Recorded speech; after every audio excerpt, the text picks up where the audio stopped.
예. 자, 그러면 이제 두 번째로 임재용 교수님께서 또 사립대 현황과 그 문제점 또 대책에 대해서 말씀을 좀 해주시겠습니다. 네. 예, 임재용입니다. 저는 이제 아무래도 전공이 이제 법학을 이제 하다 보니까 주로 이 법의 그 관점을 이제 두고 좀 논의를 풀어가다 보니까 이제 좀 정책적인 부분에서는 좀 뭐라고 할까요? 이 법이란 것 자체가 이제 원칙적인 면이 좀 강하다 보니까 그런 부분이 제 글에 좀 많이 반영이 된 것 같습니다. 사실 그 사립학교와 관련해 가지고는 뭐 교육적으로나 법적으로나 굉장히 문제가 많고요. 아마 그 갈등도 제일 심각한 데가 정치, 종교 한 세 번째가 이제 사립학교쯤 되지 않을까 싶은 그런 생각도 듭니다. 그래서 이제 2005년 12월 달에 이제 그 사립학교법 개정, 뭐 2007년도에 다시 재개정 이런 것들도 이게 얼마나 그 사회적 갈등의 대상인지를 보여주고 있고요. 최근에는 이제 그 대학 등록금 문제나 이제 뭐 사분위의 이제 아주 파행적인 결정, 뭐 사립대 구조조정 같은 것이 이제 이슈가 되고 있습니다. 사실 등록금 문제 같은 경우는 이게 참 어떤 문제가 생기든 간에 이제 사립대학의 이제 기본 구조 문제하고 이제 결국은 다 이제 연관될 수밖에 이제 사실은 없습니다. 근데 등록금 문제는 사실 어떤 면에 이제 국가의 이제 뭐 국립대 자율화 정책이나 또는 사립대학 자율화 정책의 이제 사실은 이 결과라고도 볼 수가 있죠. 왜 그러냐면 이 페이지 자율화 조치의 역사라고 이제 해놓은 것처럼 이 89년도에 이제 뭐 등록금 자율화 특히 사립대 등록금 자율화 조치하면서 한 7년 정도 이 사립대 등록금이 폭등한 그런 이제 사례가 있고요. 그다음에 이제 이어서 이제 이 국립대도 등록금 자율화 조치를 2004년부터 하게 되는데 이때도 한 5년 정도 등록금이 굉장히 폭등한 이제 그런 상황입니다. 사실은 현재 반값 등록금 문제라는 것은 결국은 이런 문제들을 하면서 고등교육 정책이 결국은 잘못됐기 때문에 원위치 시키라는 이런 요구일 수도 이제 있겠다 싶은 생각이 듭니다. 사실 아까 전 발표에서도 이 사립대가 왜 문제되고 있는지, 그러니까 특히 이제 대학 설립 준칙주의 이제 문제도 이제 얘기가 나왔는데, 사실은 이제 상당 부분이 사실은 교과부가 문제를 만들고 이제 문제를 또 풀러 들어와가지고 또 다시 문제를 또 재생산하는 이제 이런 구조를 이제 계속 취해오고 있는 게 아니냐 그런 생각이 듭니다. 사실 전 개인적으로 교과부 정책에 대해서 별로 찬성해 본 적이 지금까지 한 번도 없었던 것 같아요. 그러니까 노무현 정부 때 소위 이제 대학 환경 개선 사업, 즉 교육 환경 개선 사업 할 때 처음으로 정말 나하고 이제 좀 뭐랄까요, 동의될 수 있는 그런 정책을 폈구나. 요거 빼고 나면은 그 다음에는 기억이 사실 없는 것 같습니다. 뭐 이제 이거 말고 이제 또 이제 어떻게 본다면 최근에 이제 사분위 이거는 거의 100% 일치가 안 되더라고요. 그러니까 이제 어떻게 본다면 국회, 행정부, 법원이 이제 사실은 어떻게 본다면 상권이 분리된 나라에서 상권의 수장들이 추천한 인사들이 모여서 이제 어떻게 본다면 비리로 물러난 종전 이사들한테 다시 이 학교를 돌려주는. 그래서 이게 참 어떻게 본다면 상권 자체가 부패했기 때문에 결국은 사립학교도 결국은 계속 같이 가는 모양이다 싶은 그런 생각이 들고요. 이제 반값 등록금 얘기 나오니까 이제 정부에서는 이제 그에 대한 대응으로 이제 갑자기 이 사립대학 편들던 이 정부나 여당이 어떻게 보면 이제 사립대학 죽이기 외관을 띠고 이제 정책에 나타나는, 그래서 이제 어떻게 보면 사립대 구조 개선 특별법안이란 것도 지금 뭐 여당에서도 제출해놨고 교과부도 제출을 해놨는데, 이게 결국은 사립대학은 죽이되 사립학교 법인은 또 살리는 아주 희한한 그런 또 정책을 들고 나온 것 같다 싶은 그런 생각이 듭니다. 여튼 제 생각에는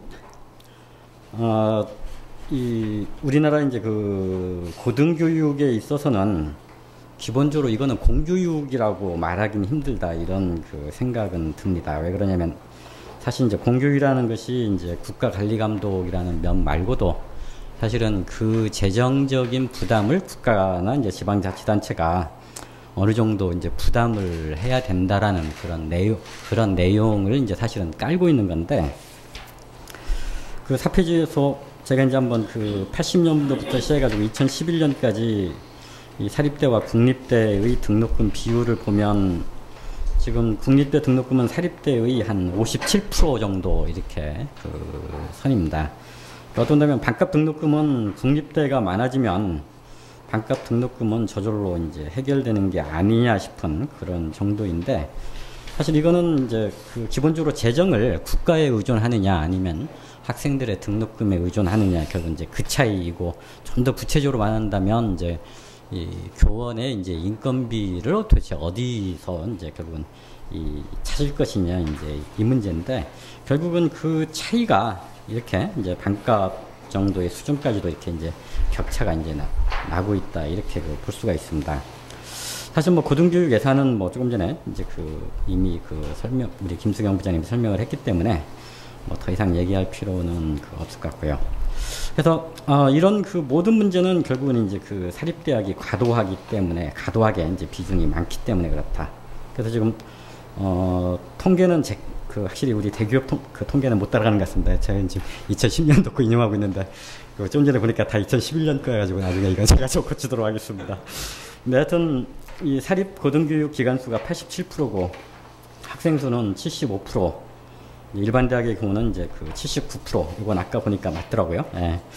그래서 결국은 물론 이렇게 된 데는 물론 역사적인 요인이 있죠. 왜냐면은 식민지에서 독립한 다음에 사실 국가가 돈이 없다 보니까 이제 사인이 학교를 설립하고 운영하는, 그리고 이제 그것이 나름대로 이제 또 사회적 기여도 어느 정도 했다라고 이제 평가를 해야 되는데, 문제는 한국이 이제 맨날, 그러니까 특히 이제 이 국가기관에 있는 사람들 맨날 하는 얘기가 이제 우리도 이제 10대 교육국이다, 이제 이런 얘기를 참 많이 해요. 이제 그러다가 이제 복지 얘기하면 우리는 10대 교육국이지만 GNP는 이제 49위다, 이런 얘기를 하죠. 그래서 근데 사실은 49위 정도 돼도 뭐 전 세계 지금 국가가 한 200개 이렇게 잡으면 그래도 굉장히 괜찮은 그런 GNP는 이제 좀 가지고 있다. 그런 정도라면 국가가 이제 교육에 대한 재정을 어느 정도 이제 써야 되는 것은 아니냐, 이 생각이 듭니다.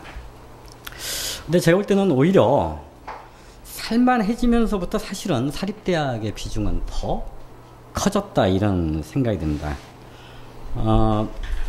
제가 볼 때는 김영삼 정부부터 최근 이명박 정부까지 대학 구조정책의 내용을 저는 뭐라고 이제 이름을 붙였냐면 사립대학에 대한 배려 정책이다, 이렇게 이름을 붙였습니다. 왜냐하면 7페이지 중간에 있는 것처럼 이주 장관도 그런 얘기를 해요. 사립대학에서 이제 구조조정 강하게 이제 할 거기 때문에 그렇다고 해가지고 사립대한테 큰 피해 안 준다. 왜? 국립대도 그만큼 정원 줄일 거다, 이제 이런 얘기를 하고 있습니다. 그래서 이제 어떤다면 국사립대 간의 이제 균형은 계속 맞출 거다. 근데 제가 이제 그래서 그런 말이 맞나 싶어서 한번 통계를 내봤더니 그렇진 않아요. 왜냐면 7페이지 표 5에 있는 것처럼 80년에 국립대학 비율은 31.3%였는데 지금은 국립대학 비율이 사실은 13%밖에 안 되는 이런 상황까지 사실은 와 있습니다. 다시 말해서 구조조정이라는 이름 하에 이제 사립대학에 엄청난 팽창이 이루어졌는데, 사실 1980년에 이제 전두환 씨가 이제 들어서면서 소위 이제 국민들의 불만사항 하나를 해결해줬죠. 고등교육을 이제 보통 교육화 해주겠다. 굉장히 인심을 쓰고, 그것 때문에 전두환 씨가 적어도 임기는 마치지 않았나 싶은데, 사실 자기 돈은 안 썼어요. 결국은 개인들한테 뭐 사립대학 운영해라 해가지고 이제 그럼 국가는 돈 안 쓰고 이제 인심은 엄청 냈죠. 그리고 이제 김영삼 정부 때 이제 사실은 준 직주의, 이것도 마찬가지인데 사실은 국가 돈은 안 썼어요. 안 쓰고 니들이 돈 내고 니들이 교육하고 니들 뭐 특성화 해가지고 다양화 해가지고 거기서 고등교육 경쟁력 생기지 않겠느냐 했는데 사실은 생기진 않았죠. 부실당만 엄청 만들어 놨습니다. 결국은 기본적으로 우리 교과부의 뭐 정권이든 뭐 다 포함해가지고 결국은 구조조정 정책이라는 것의 결과가 결국은 사립대학 비율을 80년에 69%에서 지금 87%까지 이제 이렇게 올려놓은 것, 이것은 결국은 사립대학에 대한 배려 정책으로밖에는 이해할 수가 없고, 지금 와가지고 세계 수준의 뭐 그 대학을 만든다. 이 사립대학들이 어떤 상황인지는 뭐 대부분 다 아시겠죠. 몇몇 빼고 나면 이제 사실은 다들 엉망인 그런 사립대학인데, 참 여기서도 국가도 이제는 헷갈릴 것 같아요. 왜냐하면 좀 그나마 괜찮은 사립대학 몇 개를 두고 정책을 펴야 될지, 아니면 거의 80%에 가까운 이런 부실, 좀 더 심하게 말한다면 부패 사립대학에 이제 초점을 두고 정책을 펴야 될지, 이제는 사립대학 정책을 피기가 거의 불가능한 상황까지 와 있는 건 아니냐, 이런 그 생각이 듭니다. 그래서 아까 그 얘기도 나왔지만 이미 이 전입금이 0인 건 둘째치고 이제 그 법정 부담 전입금, 이제 이것도 이제 안 내 가지고 이것까지 사실은 교비에서 충당하는 이런 대학들도 이제 굉장히 많은데, 사실 이거는 뭐 법률의 문제다. 즉 교비에서 충당할 수 있도록 해준 법률이 문제 아니냐, 이렇게 말할 수 있는데, 사실은 법률 이전에 그런 상황으로까지 몰고 간 사람들이 이제 사실은 사립대학을 지금까지 경영해 왔다. 그리고 눈 감아준 국가가 이제 있었던 거 아니냐, 이런 그 생각이 들어요. 그래서 표 6에서 보듯이 이 국립대는 국가에 의존하고 사립대는 등록금에 의존하는 이런 그 상황까지 지금 와 있는 게 아니냐, 이렇게 생각하고요. 그래서 여기서 이제 사실은 뭐 세계 수준의 대학은 제가 볼 때는 이미 물 건너간 얘기 아니냐 싶고, 좀 그런 정책을 필 수 있는 여건을 만들고 이제는 피해야 되는 게 아니냐. 그래서 제가 좀 시니컬해요. 왜냐하면은 교과부 얘기만 나오면 왜 그렇게 흥분되는지 모르겠어요. 그 사립대학 구조조정 하기 전에 일단 그 대학 설립 준칙주의와 같은 이런 류의 정책은 폐기해야 되는 게 아니냐, 확실하게. 다시 말해서 부실 사립대학이 될 게 뻔한 그런 식의 정책은 이제 중단을 해야 되지 않느냐. 그래서 이것을 종래 이제 준칙주의, 그것도 굉장히 기준을 낮춘 그런 준칙주의인데, 적어도 구조조정 말하기 전에 이거를 갖다가 기준을 좀 올리고, 경우에 따라서는 요건을 갖추더라도 설립을 안 해주는, 적어도 다른 나라 보면 미국이나 뭐 몇몇 사립대학을 운영하는 나라들 중에는 적어도 이 사람이 교육을 제대로 경영하지 못할 사람이라고 한다면 그것을 배제할 수 있는 그런 재량적 조항 정도는 뭐 미국도 그렇고 대만도 그렇고 가지고 있는데, 유일하게 우리나라만 그런 조항을 가지고 있지 않습니다. 그리고 이제 또 하나는 이제 이 사립대학을 죽이려고 하지 말고 국공립대학을 신설하거나 아니면 현재 있는 국공립대학이라도 확충하는 게 사실은 맞을 거다 싶은 그런 그 생각이 듭니다. 사실 뭐 그 고등교육 정책 아무것도 안 먹힌다고 그러는데 안 먹힐 수밖에 없죠. 왜냐하면 기껏 펼 수 있는 정책이라는 게 사실은 국공립대학 한 13% 가지고 뭐 정책해본들 그것이 고등교육 전반에 영향을 준다라는 것은 사실 불가능하고, 그래서 그런 관점에서 보면 국공립대학 학생 수가 한 70%는 넘어야 고등교육 정책이 성립할 수 있는 게 아닌가, 이런 그 생각이 들어요. 그리고 기본적으로 이제 사실은 사립대학의 경우에는 그동안에 이제 그 부패 사립대학들이 열심히 법원 가지고 싸워가지고 이 사립대학 설립 운영의 이제 권리까지 차지한 마당에서 강제적으로 구조조정을 하다가는 잘못하면 이것은 위헌 판결 딱 그 받기 안성맞춤인, 그래서 언제나 그 정책 열심히 피고 돈 쓰고 난 다음에 다시 원위치 되는 이런 그 가능성도 굉장히 높다라는 이런 그 생각이 듭니다. 예? 제가 좀 하여튼데 사실 우리나라에서 이제 결국은 사립대학의 비중이 너무 높다라는 것은 이미 뭐 대기업에서도 그렇고 교육과 기술부도 그렇고 뭐 다 알고는 있는 얘기입니다. 왜냐하면 11페이지 거기 박스에 있는 것처럼 사실 우리나라 그 등록금 부담은 가령 이탈리아 같은 경우는 뭐 그 사립대학이 국공립대학에 비해서 등록금이 한 4배 정도 이렇게 갑니다. 미국도 마찬가지인데요. 그런데도 이런 나라에서 등록금 문제 우리보다 덜 심각하거든요. 물론 미국도 지금 굉장히 심각한 상황입니다. 왜냐하면 돈을 자꾸 이 고등교육 교부금을 계속 깎고 있기 때문에 우리하고 비슷하게 지금 촛불 시위하고 있더라고요.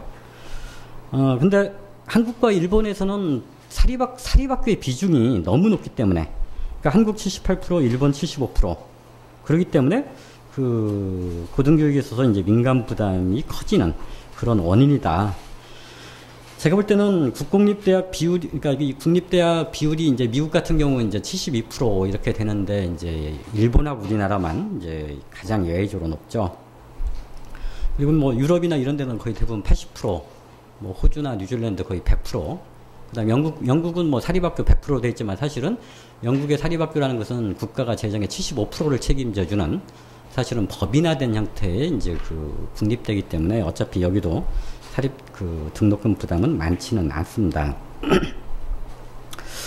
그 제일 제가 생각하는 것은 결국은 그 뭡니까 그 12페이지에도 있는 것처럼 이 강제조정은 결국은 이혼 문제를 이제 야기할 소지가 많기 때문에, 근데 지금 교과부가 내놓은 것은 이혼 판결을 안 받을 것 같아요. 왜냐하면 사립대학들이 굉장히 원하는 내용으로 구성이 되어 있기 때문에 아마 그럴 거다라고 생각합니다.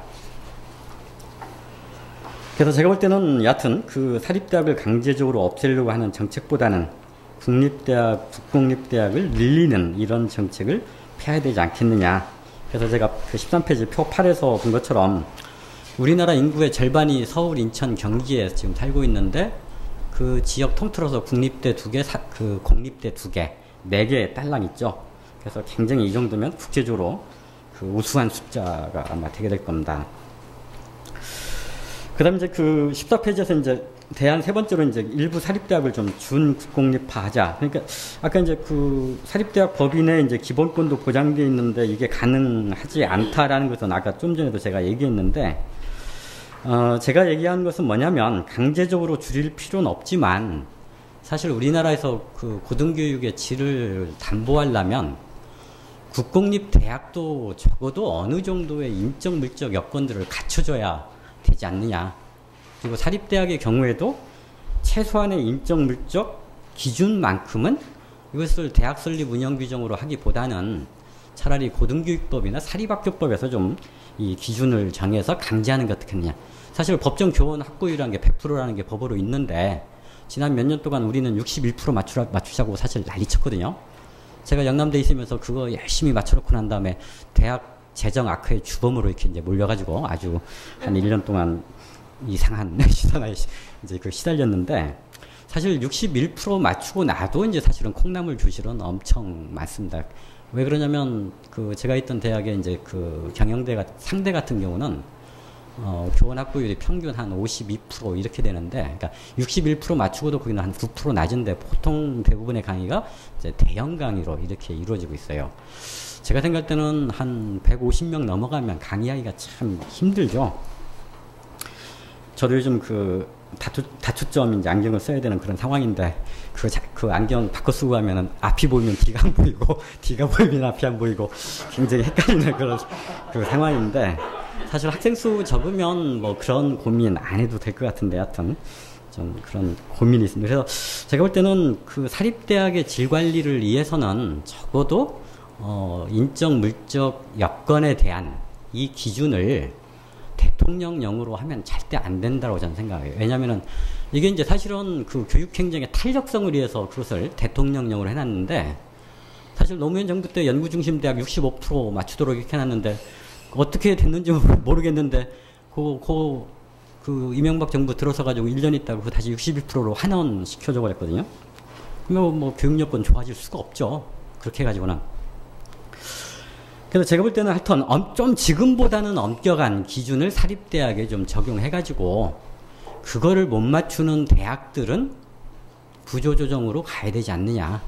그때 물론 구조조정이 사립대학 M&A 형식으로 해가지고 통합을 하든 이건 내가 볼 때는 자율적으로 가야 된다. 그렇지만 자율적으로 안 할 거면, 그리고 국가가 원하는 요건을 못 맞추면 그때는 해산하는 길밖에 없지 않느냐. 저는 그렇게 봐요. 물론 이런 발언을 듣고 나면 사립대학 법인 관계자들은 굉장히 좀 비난을 좀 많이 할 것 같다라는 그런 생각은 들지만, 우리나라 고등교육 수준을 올리려면 그건 어쩔 수 없다, 이런 좀 그 생각을 하게 됩니다. 그래서 만약에 진짜 그 교육 목표를 위해서 돈을 출연했다면 저는 국가의 재정에 좀 의존하는 것도 좋겠다. 그래서 제가 볼 때는 그 조건으로 어떤 조건을 걸었냐면, 지금 대학 지배 구조를 어떻게 본다면 지금 공익이사도 못 받겠다라는 그런 상황인데, 제가 볼 때는 국가의 지원을 받으면서 그 설립자나 그 이후에 출연된 뭐랄까요 그 임명된 이사들을 한 3분의 1 정도로 줄이고 국가에서 한 3분의 1 정도 이사진을 추천하고 나머지 3분의 1은 대학 구성원이 추천하는, 그래서 어떻게 본다면 사법인이 아니라 준 공법인의 성격을 갖는 그런 형태로 좀 지배구조를 바꾸는 게 어떻겠느냐. 그리고 나서 국가가 지원해 주는 것이 의미가 있다. 저는 이런 생각이 듭니다. 그렇지 않으면 이것은 그냥 그 사립대학 배불려주는, 그리고 사립대학에 대한 종래의 배려 정책의 연장에 이제 불과하다. 이런 그 생각이 듭니다. 자, 그에 비해서 만약에 정부로부터 독립할 수 있는, 즉 돈이 많기 때문에 안 봐도 된다. 그러면 뭐 그런 대학에 대해서는 과감하게 행정적 규제를 줄여주는 게 어떻겠느냐. 이런 그 대안을 그 생각을 해봅니다. 그 다음에 대안의 네 번째로 이제 비리사개 처리. 이거는 그 대만의 예를 제가 뒤에서 또 좀 얘기할 텐데, 적어도 그 직무상 범죄를 저지른 사람은 다 미국도 그렇고 대만도 그렇고 다시는 학교 법인의 이사로 그 복귀가 불가능하도록 법에 아예 그렇게 돼 있습니다. 우리나라는 한 5년 있다가 이제 다시 복귀할 수 있도록 이렇게 돼 있는데, 그 사립학교 법인들은 그 5년 3년으로 줄여달라 뭐 이런 요구도 하는데, 뭐 10년으로 늘리든지 하여튼 어떤지 모르겠지만 아예 외국의 예처럼 다시는 못 돌아오도록 하는 게 어떻겠느냐, 이제 이런 생각이 들고요. 그렇게 되면 사실 사립대학에 이제 사실은 그 운영권이라는 것이 공중에 붕 떠버리죠. 그렇게 되면 그때는 준 국공립할 수 있는 좀 더 쉬운 길이 열리는 거 아니겠느냐, 이렇게 봅니다. 그럼 이제 한계사학, 지금 이제 챕터 2 끝났는데, 3 끝났군요. 이게 근데 시간이 너무 많이 갔는데, 그, 어찌해야 될지 모르겠네요. 이거, 사실은 이제 그, 아까 제가 이제 굉장히 그 사립대학 퇴출의 법률 뭐 이런 부분들은 상세하게 설명 안 하셔도 될 것 같고요. 전체 예. 방향만 이렇게 크게 줄거리 말씀해 주시죠. 네. 지금 그 17페이지 이제 그 두 번째 줄에 보면 제가 이제 그 교가위 공청회 갔을 때도 이런 얘기 했는데, 연불에는 마음이 없고 오로지 제법에만 눈독을 들였던 일부 또는 상당수 사립대학 법인들의 입장에서는 사실은 그 뭡니까 그 사회복지 법인으로 전환시켜 달라고 굉장히 지금까지 요구를 많이 해왔습니다. 근데 제가 이제 그날도 가서도 이제 반대를 했는데, 왜 반대를 했냐면 사실 학교 법인이나 학교 매매를 인정해 달라라는 것이, 즉 소유권을 이건 전제로 할 때만 가능하거든요. 왜냐하면 자녀재산 처리 그 계획서에서 특정인한테 재산을 주도록 한다. 이건 결국은 뭐냐면 학교 법인을 설립할 때 사실은 무상기증, 이건 어떤 다음에 사회에 대한 무상기증 형태가 되고, 그리고 그 학교를 어떻게 본다면 이제 이사로서 운영을 하는 건데, 이것을 다시 그 특정인한테 귀속시키거나 아니면 그 법에 보면 이제 공익법인 말고 사회복지법인에도 이제 이제 돌려줄 수 있도록 해달라, 이런 건데, 이 사회복지법인은 개념이 굉장히 복잡합니다. 왜냐하면 공익법인은 이게 그 뭐랄까요, 사실은 이제 그 부정부패 저지르기가 좀 힘든 데가 공익법인이고, 그에 비해서 사회복지법인은 지금 우리나라에서 학교법인 말고 사회적으로 가장 골치 아픈 곳이 사회복지법인입니다. 여기도 말 그대로 부정부패가 아주 심각한 그런 상황에 있고, 그리고 여기 있는 사람들은 뭐 아시다시피 그 뭐 정신 뭐 장애부터 시작하고 이제 이런 분들인데, 사실 문제가 생겨도 내부에서 이의 제기할 수 있는 그런 곳이 절대 아니죠.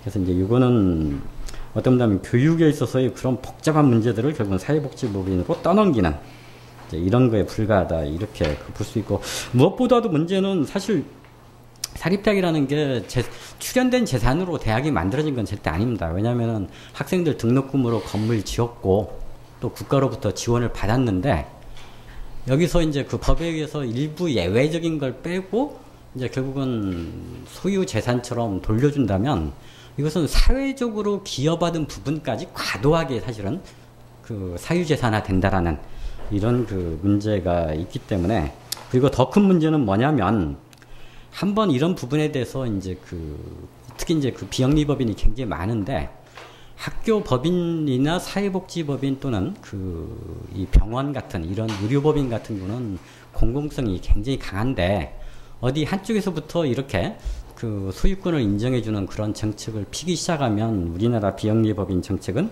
그때는 이제 사실 끝난다, 이렇게 볼 수가 있습니다. 그렇게 된다면 당장 병원부터 의료법인부터 우리도 퇴출할 테니 그거 돌려달라, 재산 돌려달라 이렇게 되기 시작한다면 결국은 형평 차원에서 다 돌려줘야 되는데 결국은 한 군데 처음부터 사실은 단추를 잘 껴야 되는 게 아니냐 이런 생각이 들고요.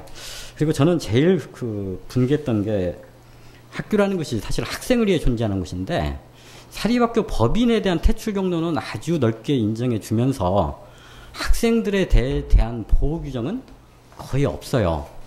그냥 편입학을 위해서 이제 노력한다라는 법적인 건 하나도 없이 그냥 단지 노력 조항 정도 하나 돼 있는데 과연 이 학생들이 졸업할 수 있을 때까지 좀 기다려주는 이런 것도 불가능한지 그건 좀 이해가 안 되는 그런 부분이었다 이렇게 생각하고요.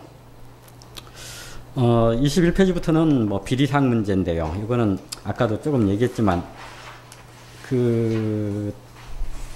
이 굉장히 참 황당한 그런 결론이 나와 있고 그래서 말을 해봤자 제 입만 아픈 그리고 이미 다 끝나버린 그런 상황입니다. 왜냐하면 최근에 뭐 그 동덕여대나 이런 데까지 다 끝났는데 사실 동덕여대는 가장 결정판이었던 것 같아요. 왜냐하면 종전이사들의 뭐 의견을 묻겠다라고 해놓고 이 동덕여대의 종전이사들한테는 의견을 안 물었죠. 왜 안 물었냐 그랬더니 동덕여대의 종전이사들은 사실 임시사나 똑같다 해가지고 이제 법적 원칙을 파기하는. 근데 가장 큰 그 문제는 뭐냐면 이 사실 사분위 의원들도 사립대학을 사적 재산 정도로 인식하기 때문에 이런 결론을 사실은 내렸던 겁니다. 그러니까 동덕여대 건에서 그 종전이사한테 안 묻는 그런 예외를 뒀던 것은 결국은 동덕여대의 종전이사들은 재산 출연자도 아니고 그렇기 때문에 이제 결국은 안 물었다 이제 이런 건데 사실 동덕여대도 그렇게 따지면 뭐 동덕여대든 상지대든 영남대든 그러면 그 현재 그 들어간 사람들이 그러면 재산 출연자들이냐 또 사실 알고 보면 그렇지도 않죠. 그래서 굉장히 이해가 안 되는 그런 것들이 많고요.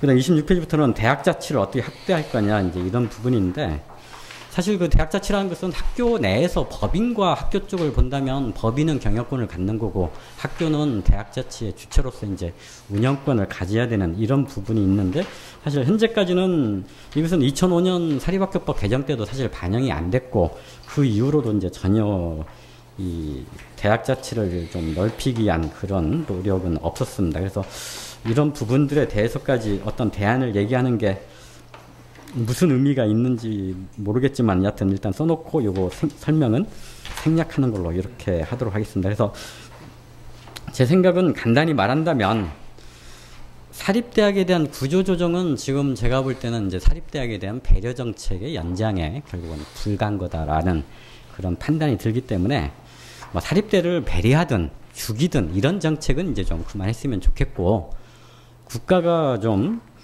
이 국가 정책이 펼 수 있는 그런 국공립대를 어떻게 좀 늘릴 것인지 이런 부분으로 좀 고민의 방향을 좀 돌리는 게 어떻겠느냐 이것으로 제 결론을 맺으면서 제 발표 끝내도록 하겠습니다. 예, 고맙습니다.